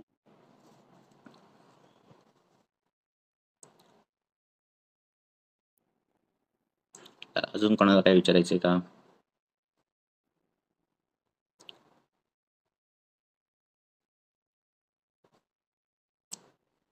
सर विचार. हं, मागच्या आठवड्यामध्ये म्हणजे जेव्हा तुम्ही लास्ट टाईम जेव्हा लागोपाठ 2 दिवस घेतलं होतं, तेव्हा मी तुम्हाला एक केस सांगितली होती, की हं, तिला म्हणजे वारंवार तिला टायफॉइड आला होता हं, आणि ते म्हणजे ॲलोपॅथिक ट्रीटमेंट घेऊन पण नंतर पण मी माझी पण पाचक म्हणजे पुनरावर्तक ज्वर आणि तुम्ही मला सांगितलं होतं बलाअमृता आणि कंठकारीच्या हं, गुळामध्ये 2 गोळ्या. पण तरी पण म्हणजे ते ठेवून तिला मी वेगळं त्या मी गोळ्यातल्या सांगितलं, "तू सगळंच जा." पण हं. तिचं अजूनही ताप हा प्रकार चालू आहे सर. म्हणजे मी तिला नंतर मग परिपाठाआधी पण म्हणजे खूप गरमी पण आता ताप इथे आहे ताप आहे आमच्याकडे. म्हणजे ते तुम्ही हाताने बघताय का थर्मामीटरने बघताय? नाही तिला ताप असतो सर. असं ती मला सारखं म्हणायची ना, तर मी तिला क्लिनिकमध्ये 2दा-3दा चेक केला, तर तो 100च्या घरामध्ये असतोच सर 99.6 वगैरे असा.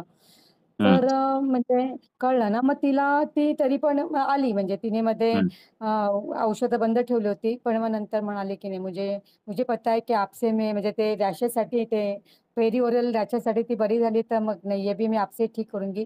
पण मग आता दिवाळीच्या दरम्यान मग परत तिचा मला मेसेज आला, की "मैडम आपसे मैं दवाई लेके गई थी, वो सब मैंने लिया भी और जो भी आपने बोला था." मग ते जयमंगल वगैरे तुम्ही बोललात ना, टाकू नको. मग मी तिला ते स्टॉप करायला सांगितलं. हं, म्हणजे रसौषधी फार नको म्हणून. आणि हं, मग त्या पद्धतीने मग आतली आपलं म्हणजे पावडर हं. आणि तुम्ही जे आता सांगितलं गुडची अमृता ते हं, मी तिला दिला योग म्हणजे तिला हं, पावडर दिली आणि तिला सांगितलं याच्या गोळ्या करून मम्मीला म्हणजे तुझ्या आईला सांगून करून. हं, तर ते ती सगळं घेते आणि मग मी महासुदर्शन ठेवला होता तो मग बंद करून मी परिपाठाती वगैरे पण चालू केला. हं, म्हटले मग एक कमी होताना परत तिला मध्ये-मध्ये थोड्या-थोड्या पोळ्या पण आल्या. म्हटलं की हं, महासुदर्शनने कदाचित तिला हं, जास्त होत असेल. हं, म्हणून मग परिपाठाती चालू केला तिला हं, काढा. हं, तिचं कंटिन्युअस महातीर्थगृह चालू आहे. तिचं बृहत हरिद्राखंड मध्ये बंद केलं होतं, पण मग परत चालू केलं. हं. आता परत म्हणजे स्टॉपच आहे. म्हणजे हे एवढं सगळं आहे डिटेल मला एकदा एक केस हं, एकदा पार्ट टाका लिहून सगळे मला काय कळत चालेल. नाही कारण म्हणजे एवढं तुमच्या तुमच्या ह्याच्याप्रमाणे ना म्हणजे तुमचा केस इनपुट एवढे आहेत की काय बघितल्याप्रमाणे. लक्षात येत नाही मला. बरं, बरं. ठीक आहे मी बघते. चालेल. आणि तिचे ठीक परत आहे, एकदा चालेल, केस चालेल. डिटेल घ्या काय गणित काय चुकतंय कुठं चुकतंय ते बघायला. सर म्हणजे तुम्ही म्हणताय ना पित्ताचा अनुबंध बघून आता तिचे कफ हम्म, आणि पित्त हम्म, पित्त संप्रात आहे ती सुरुवातच कोर्ट पासून झाली होती ना सर म्हणजे हम्म, ऍक्च्युली हम्म, हम्म, आता तो कफपित्त जे व्याधी आहे ते हम्म. एक कमी केलं की दुसरं तिचं म्हणजे हे होते अनबॅलन्स होतं म्हणजे माझं चुकतंय गणित मला कळतंय पण मी पूर्ण काय म्हणजे चुकतंय ते तिथे बघू ती हो केस मला कळाली पाहिजे हो काय त्याशिवाय काय कळायचं नाही. बरं बरं चालेल हम्म, ठीक आहे ओके सर चालेल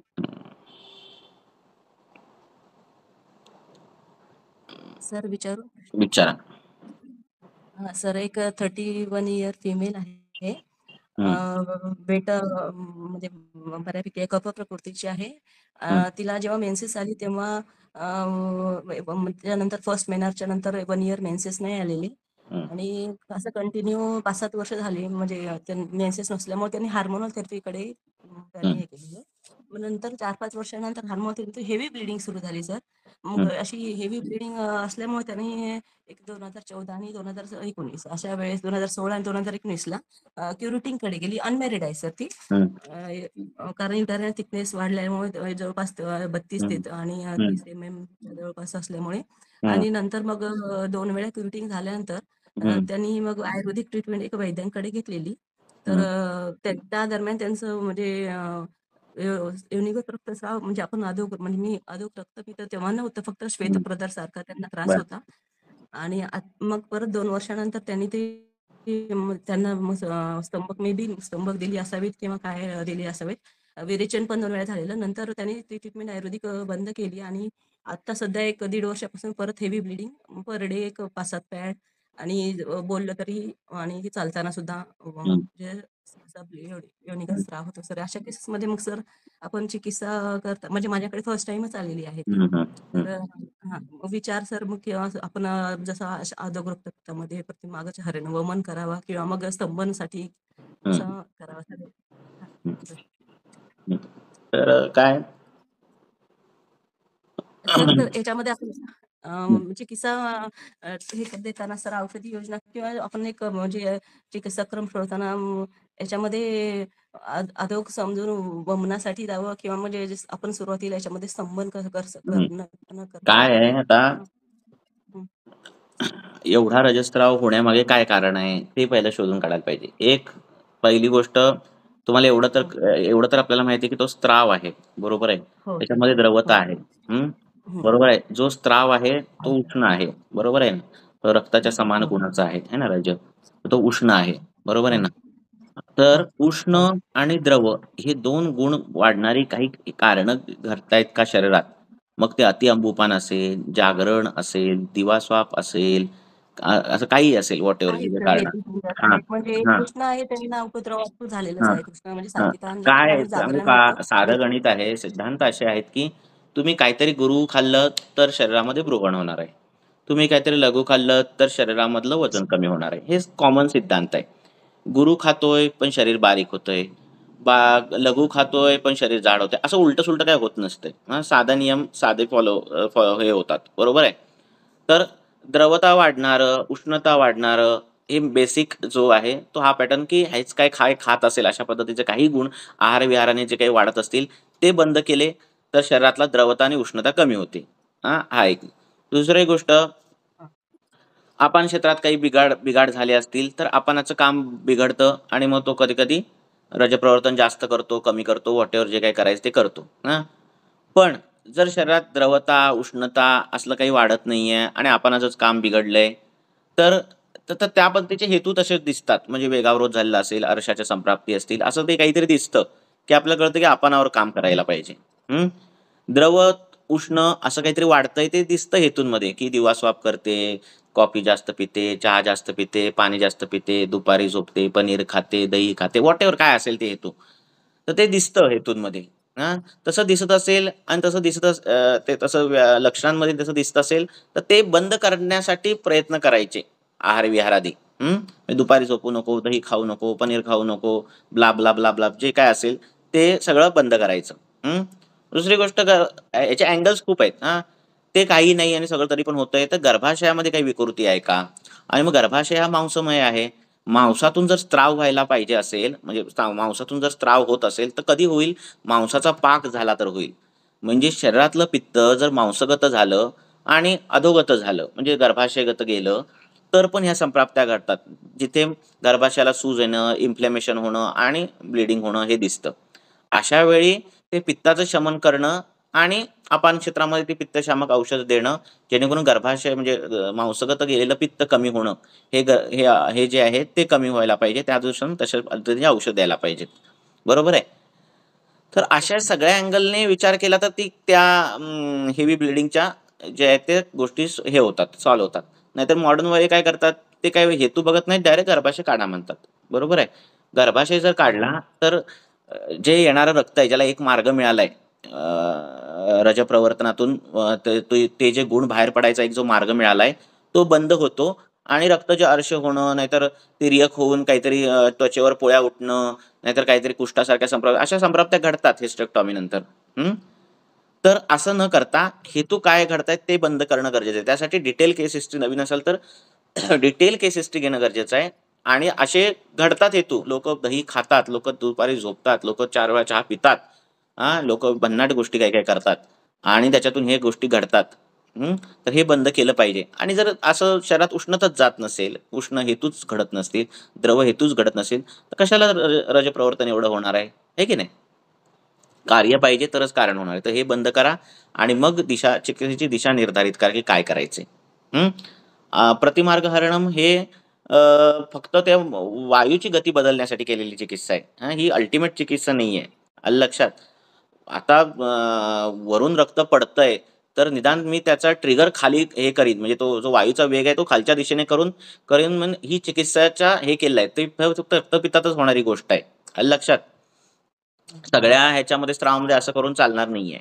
आपल्याला हेतू बघायलाच पाहिजे, स्त्राव का होतो बघायला पाहिजे आणि त्यानुसार तुम्ही हे काढलं तर तुम्हाला हेतू मिळतील. त्यामुळे हेतू बंद करणं, ते गुण बंद करणं ह्याच्यावरच जास्त भर द्यायचा. मग नंतर चिकित्सेने गोष्टी मग नंतर काय छोट्या मोठ्या गोष्टी आहेत त्या सॉल्व्ह होऊन जातात. तर असं करा. ठीक आहे. धन्यवाद. कुठलाही तुम्हाला असं व्याधी वाटेल ना, कुठलाही तो काय रजप्रवर्तनचा असेल कुठलाही, तर मुळात तो व्याधी कुठल्या अवयवात झाला आहे, झालेली प्रवृत्ती कशा पद्धतीची आहे, म्हणजे ती प्रवृत्ती जी काय जो व्याधीची प्रवृत्ती आहे ती वातज आहे, पित्तज आहे, कफज आहे, ती कुठल्या प्रवृत्तीची आहेत, हेतू कुठल्या प्रवृत्तीचे आहेत, कुठल्या गोष्टीने या व्याधीला ट्रिगर बसतोय, म्हणजे थंडीत वाढतोय, उन्हाळ्यात कमी होतोय, तेल लावल्यावर कमी होतोय, पाणी लावलं, जे काय असेल ते उपशय अनुपशय कशा हे मिळतोय, ह्या सगळ्या गोष्टींचा विचार केलात ना तुम्ही सारासार, की लिंक लागते की आपल्याला करायचं काय. खूप सोपी गोष्ट आहे. मी हेतू घेतले त्यांचे.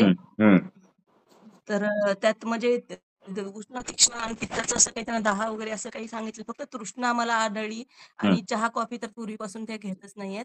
आणि सध्या दिवासाप आढळला त्यांच्यामध्ये. फक्त मला जो आता विचारायचं, आता आपण म्हणालात पित्त क्षमन जे द्रव्य करतात त्या द्रव्यांची योजना आता जर सुरुवातीला ट्रीटमेंट घ्यायची, हेतू तर मी सांगितले त्यांना, हेतू बंद कर दिवासाप आणि जे तृष्णाच्या आहेत म्हणजे जे काय त्या त्यांचं जागरण होत होतं, ते जागरण वगैरे हे ज्या हेतू आहे, कारण जागरणामुळे मग परत पाण्याचं इंटेक आणि रात्रभर त्यांचा अनिद्रा असं व्हायचं. मी वात प्रकोप ते सांगितले आहेत. फक्त आता जो आपण म्हणजे मी जे देऊ ठरवलं पित्तावर आणि ह्याच्यावरती जो युटेराइन त्यांचं आपण हायपरप्लेसिया असं म्हणतो, म्हणजे ग्रोथ होते ती थिकनेस जे वाढते, म्हणजे रक्त मांस या प्रमाणाने रक्त पित्त म्हणजे हे जे वाढते सर ह्याच्यामध्ये म्हणजे रक्त आणि मांस हे जे हायपरप्लेसियामध्ये आपण असा विचार करू त्या अवयवाच्या दृष्टीने, म्हणजे त्यांनी बायोप्सी वगैरे केली, मेटास्टेसिस नाहीये त्यांचं, नॉन कॅन्सरस म्हणजे आढळले त्यांना त्याच्यात. फक्त जी थिकनेस वाढत आहे सर, ती वाढण्यामागचं म्हणजे ते त्या भागातला त्या अवयवाची दृष्टी किंवा म्हणजे ती सांगितलेलंच आहे ना. कुष्ठात कसं आहे, तुमचं पित्त जर ह्याच्यात गेलं, कशात गेलं, रक्तात गेलं तर रक्तपित्तासारख्या गोष्टी होतात. तेच पित्त जर मांसात गेलं तर काय होतं, विस्फोट होतो, पाक होतो, है ना. मग तसंच आहे ना सगळं. बरोबर आहे की नाही. त्यामुळे हे गतत्व येतं ना, है ना. मूत्रगत पित्त, मूत्रगत किंवा गुदगत पित्त किंवा अशा पद्धतीचं आपण गर्भाशयगत पित्त असं करू शकतो निदान. आणि गर्भाशय मांस अवयव आहे, हे की नाही. त्यामुळे तिथे जर पित्त गेलं तर तिथे पाक होणार, तिथे सूज येणार, तिथे इन्फ्लेमेशन होणार. मग काम कशाला करायला पाहिजे, पित्तावर काम करायला पाहिजे. ते पित्ताची औषधं द्यायला कुठं पाहिजेत, अपान क्षेत्रात द्यायला पाहिजेत. असं करून मग ते करायचं तसं. नाही का? असं. हं?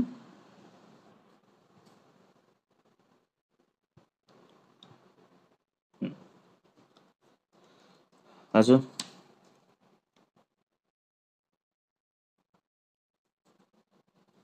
सर तुम्ही थोडं कुठलेही नवीन जे असतील वैद्य किंवा काय म्हणतात की आता प्रॅक्टिस करतायत पण जरा मध्ये आधी कन्फ्युजन होतंय असं जे काही प्रकरण आहे ना, कन्फ्युजन करायचंच नाही. खूप सॉर्ट करायच्या चिकित्सा.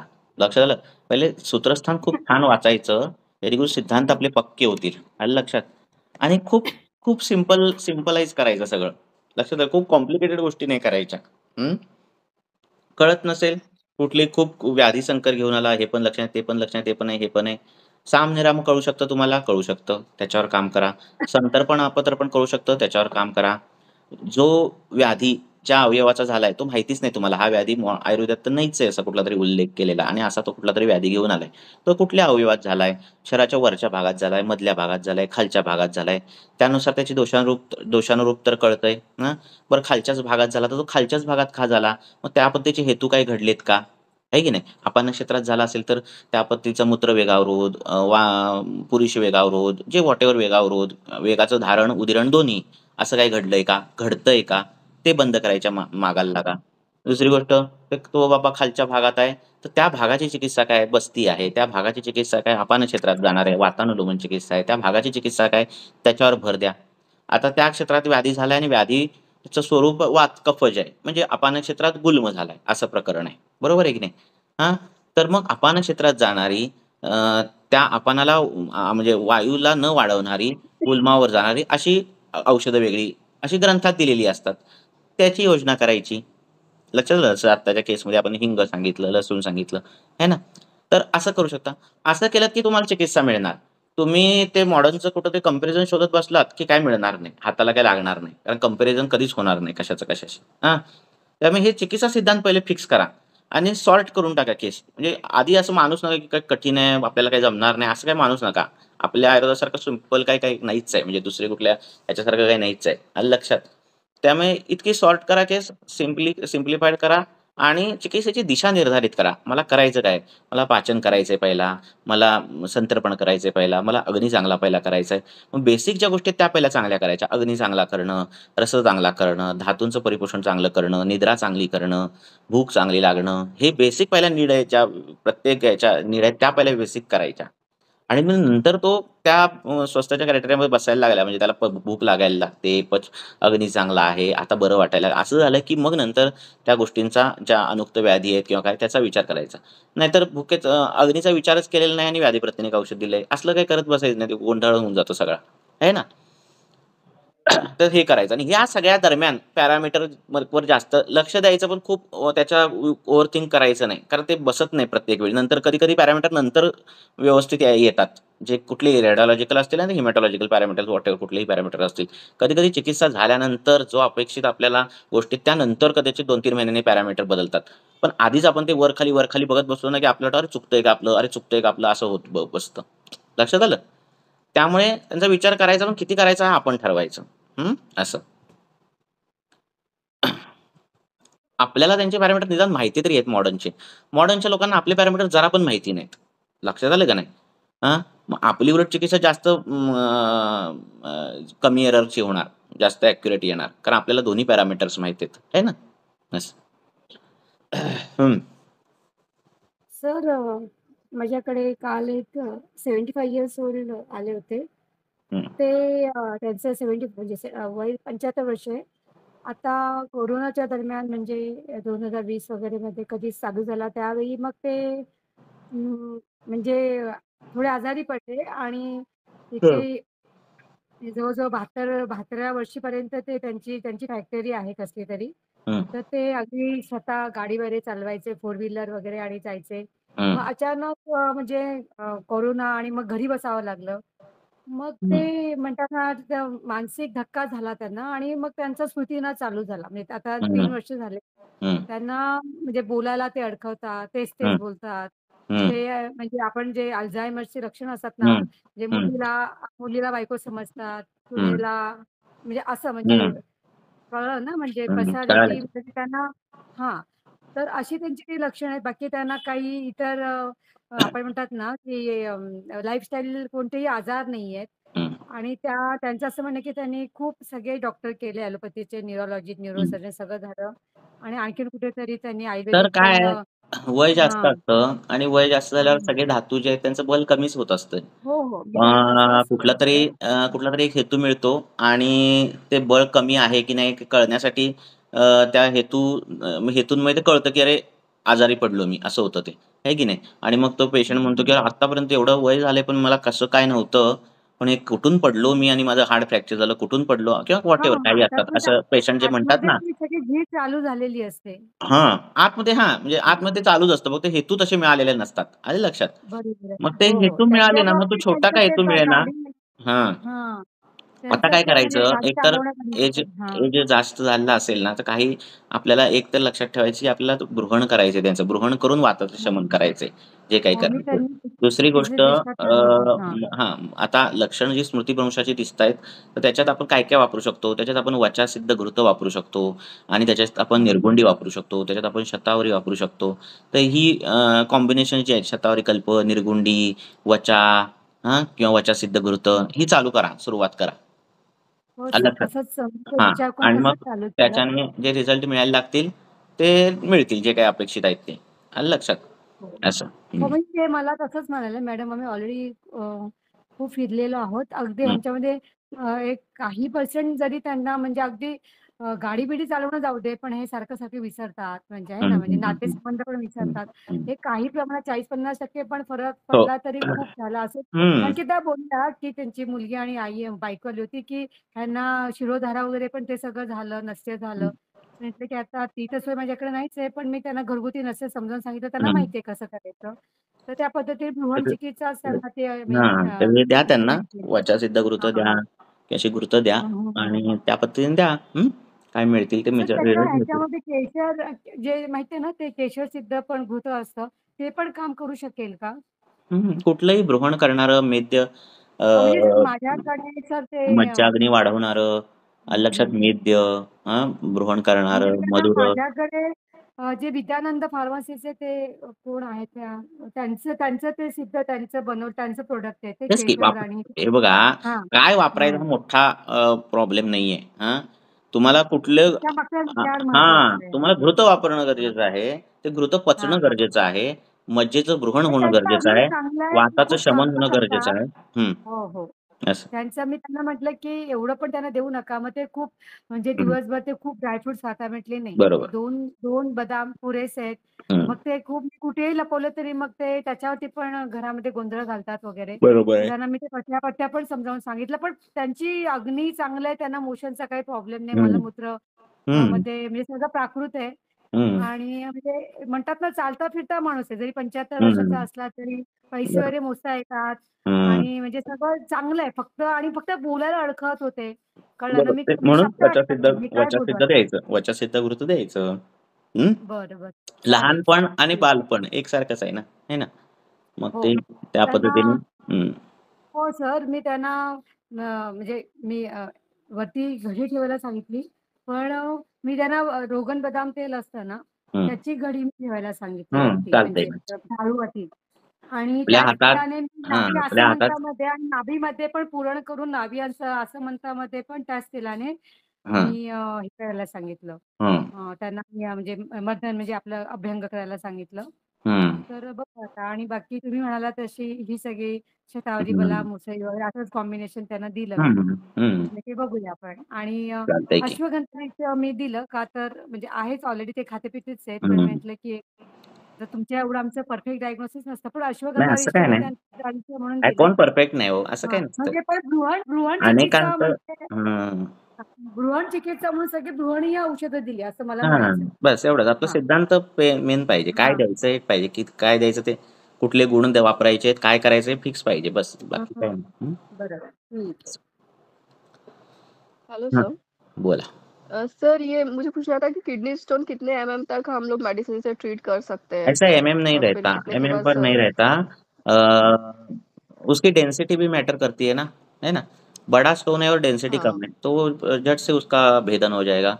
छोटा स्टोन है और वो डेंसिटी ये है उसकी, तो उसका भेदन भी नहीं होगा, है ना?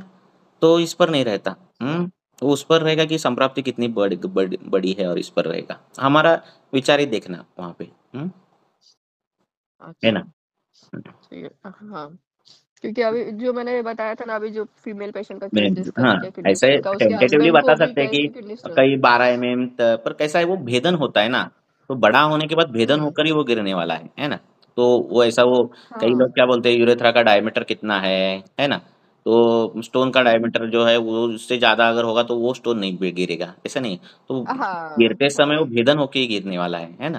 वही बराबर है ना? पेशेंट मुझे यही पूछा उस दिन हाँ, कि मेरा उसका डायमीटर कम है तो वो हाँ, मेरा कैसे इतना निकलेगा शरीर तो मैं इतना वही बोली कि वो मैकेनिकल भेदन नहीं है। करके निकालेंगे हम इतना हाँ मैकेनिकल नहीं रहता है शरीर।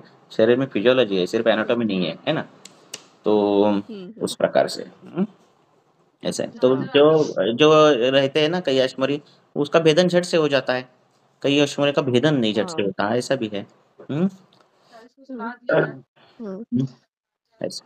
हम्म कि ये जो एक मेल पेशेंट है अभी जिसका बताया ना मैंने केस डिस्कस हुँ, किया उसके हुँ, हस्बैंड है तो उनको 2016 से किडनी स्टोन्स है और हुँ, अभी उनका स्टोन एक 20 है और एक 14 है एक राइट किडनी और लेफ्ट किडनी का हुँ, और माइल्ड हाइड्रोनेफ्रोसिस है हुँ, और साथ में उनको मतलब ये अम्लपित्त जैसा भी है हुँ, एग्जैक्टली अम्लपित्त नहीं बोलेंगे क्योंकि बट उनको गर्मी से मेन अग्निमांद्य उनको गर्मी से होता है हुँ। मुझे यही सोचना था कि अगर किसी को गर्मी की वजह से अग्निमांद्य होता है तो उसमें हम फिर कौन सी गर्मी की वजह से मेडिसिन हम अग्निमांद्य दें किस मीन्स क्या? टाइप की पता नहीं चला मुझे क्या? पता नहीं हॉट वेदर जैसे हॉट वेदर में और ऐसे गर्मी बढ़ती है तो उसकी आप वजह से डिटेल उसको केस ले लो, अग्निमांद्य होता है उसके डिटेल भूकंप केस ले होते लो थे और बताओ मुझे, मैं बताऊँगा अ, क्या है। हाँ?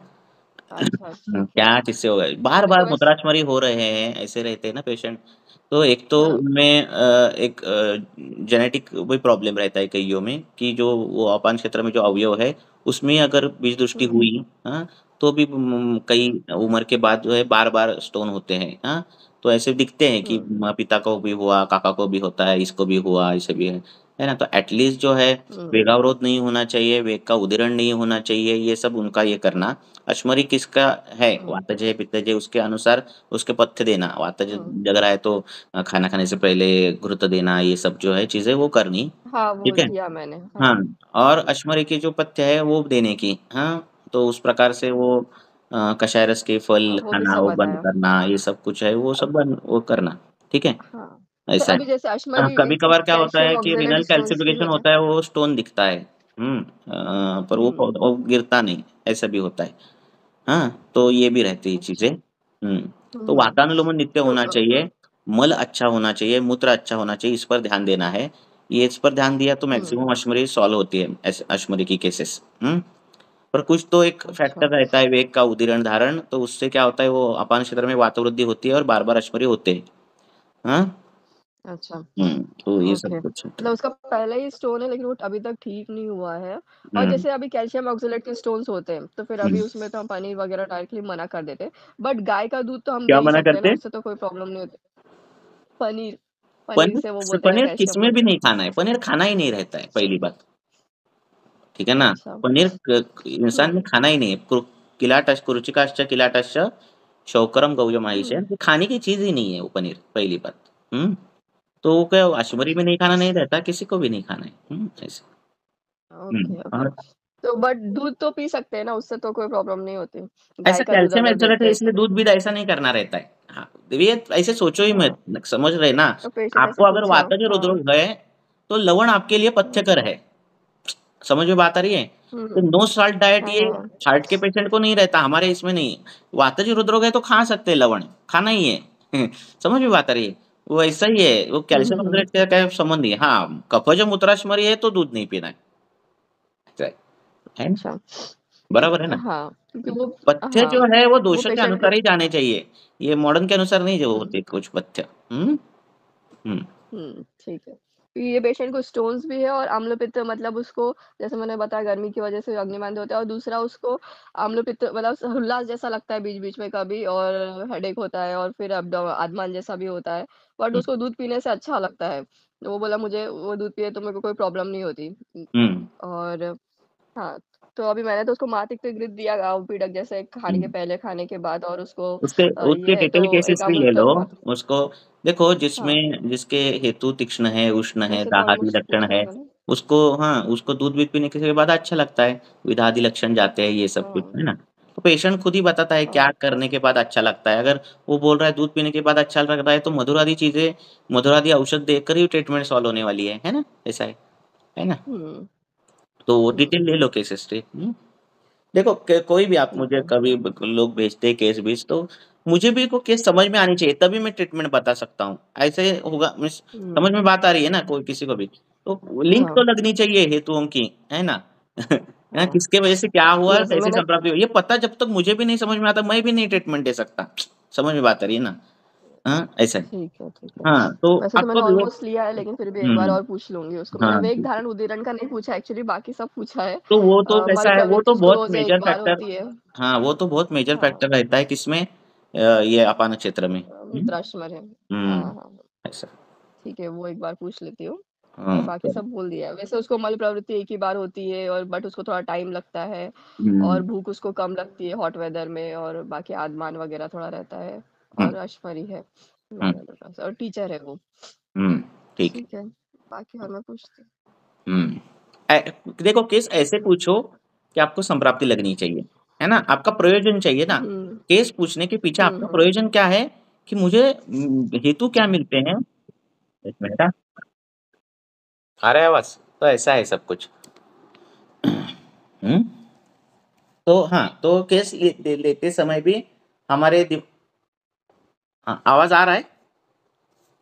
हम्म, यस सर, यस सर। तो केस लेते समय भी हमारे दिमाग में ये रहना चाहिए कि संप्राप्ति लगती है क्या दिमाग से, है ना। हुँ, तो हुँ, प्रयोजन हमारा क्या है वो देखना, वो वही दिमाग में रखना, उसी प्रकार से क्वेश्चन पूछना। अगर हमें लग रहा है नहीं ये बाबा हेतु से वो ये पित्त प्रकोप हुआ है और ये लक्षण ऐसे ऐसे हुआ है, ये अगर लिंक लग रही है, तो क्रॉस करके वो रीचेक करना, है ना, ठीक है ना। हुँ, तो ये कंफर्म करना, फिर ये ट्रैक हमारा बराबर है। और एक बार हाँ, उपशय अनुक्षय पूछकर, ये सब लक्षण हेतु देखकर, ये सब ट्रैक हमें पता चल गया यार, ये बराबर से यही लग गया है, तो फिर जो है चिकित्सा निर्धारित करना, तब तक नहीं करना, ऐसा ऐसा करना। एक्चुअली कैसा था कि सर उस केस में पित्त का अनुबंध दिख रहा है, और जो किडनी स्टोन की औषध है वो उष्ण तीक्ष्ण होती है ना, तो अभी ऐसा कुछ नहीं भेदन रहता, छेदन करने के लिए हमको ऐसा उष्ण कौन तीक्ष्ण बोला। लगेगा। हाजिरल या उद्भस्म, और जैसे पाषाण भेद वगैरह, हम्म, वरुण अधिक और। गोक्षुर तो कहाँ फिर मुझे उठना वही दिखना डर है। था कि अगर उससे अब पित्त ना मधुर, बढ़ जाए अरे अगर। दूध पीने के बाद उसको अच्छा लगता है, तो गोक्षुर देने के बाद भी उसको अच्छा लगेगा, उसमें क्या बड़ी बात है। हाँ, बट जैसे अगर वरुण आदि को और देते हैं अभी उसका, और पाषाण तो भेद या क्यों देना हजरल है या वरुण उद्भस्म जो आदित्य, क्यों छेदन देना वेदन, है, ऐसा उसका कुछ स्टोन नहीं। बहुत बड़ा है ना, उसको छेदन वेदन करना पड़ेगा ना उसके लिए, देखो, स्टोन के लिए। घृतपान किया ना तो भी स्टोन पड़ता है, अगर वो वाताश्मरी है, पित्ताश्मरी है तो। हाँ, ऐसा नहीं होता, समझ में बात आ रही है। बट उसका बड़ा है ना सर स्टोन, तो डायरेक्टली अगर ऐसे नहीं गिरा सकते, क्योंकि साइज बड़ा है उसका 20 mm, तो उसको छेदन वेदन करके ही गिरवाना पड़ेगा ना, हाँ, वही तो कि आपके नहीं। जिसके, देखो शूलादि लक्षण टॉलरेट करने जैसे है ना। और ये घृतपान और इससे वो ये हो रहा है तो ठीक है। नहीं है, 15-20 दिन के बाद, महीने के बाद अगर ये नहीं हो रहा है, तो सर शल्य कर्म ही करना है। ऐसा नहीं है हमें वो उटालना है, ऐसा नहीं है ना। क्योंकि अगर मूत्राशमरी ओके। ज्यादा देर तक रहा तो क्या हो जाता है, हम्म, रीनल जो सेल्स है वो डैमेज होते हैं, हाँ। और रीनल अगर अच्छा। सेल डैमेज हो गए, हाँ, किडनी की पेशियां अगर मर गई, तो वो रिवर्सिबल नहीं है। हम्म, समझ में बात आ रही है। तो ओ, अगर अभी ओके। 100% किडनी काम कर रही है, तो वो डैमेज हो होकर हम्म, अगर वो 98% करने लगेगी, तो वो 90 से फिर 100 हम्म, तक नहीं जाती, हाँ। तो अच्छा। हाँ, तो फिर निकालना ही अच्छी बात रहती है, ऐसा है। हम्म, ओके, ठीक है। चलो, रुकेंगे अभी, ओके सर। 1.5 घंटा हाँ, हो। Thank you sir. हाँ, थैंक यू सर।